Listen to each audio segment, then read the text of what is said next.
রাস্তায় নামাবেন না। আমাদেরকে রাস্তায় নামালে সেটি ভালো কোনো কাজ হবে না। চাঁদাবাজের ঠিকানা এই বাংলায় হবে না।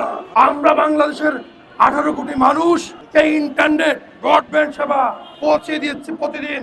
আমাদের এই পৌঁছে দেওয়ার জার্নি আপনারা সাংবাদিক আছেন, আপনারা খুব ভালো করে জেনে জানেন। কারণ আপনারা আজকে যে বাহনটা নিয়ে দেখাচ্ছেন, আজকে যে প্রেসক্লাবের সকল সাংবাদিকের যত সংবাদপত্র প্রকাশ হয়, সবকিছুর মূল চাবিকাঠি ইন্টারনেট।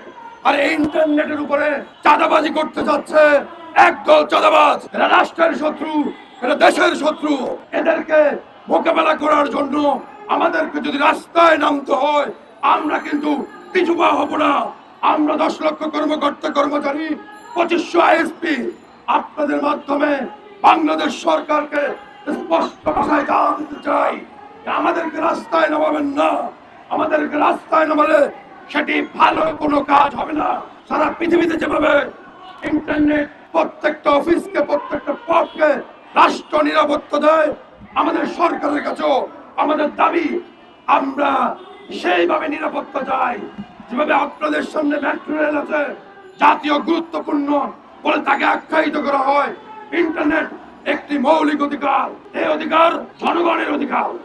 এই অধিকারকে যারা ধ্বংস করতে চাচ্ছেন তাদের সাথে কোনো আপোষ নয়। আমরা দেখতে পেয়েছি মোহাম্মদপুরের সন্ত্রাসীর মাধ্যমে ইন্টারনেটে নৃশংস কিভাবে ভাঙচুর করা হয়েছে, কিভাবে হাজার হাজার লোক ইন্টারনেট ব্যবহার করতে পারে নাই। চাঁদাবাজের ঠিকানা এই বাংলায় হবে না। চাঁদাবাজ থেকে সাবধান করে চাই। আমরা যদি জেগে উঠি, আমরা যদি আইন নিজের হাতে তুলে নিই, তখন কিন্তু দায় দায়িত্ব সরকারকে বহন করতে হবে।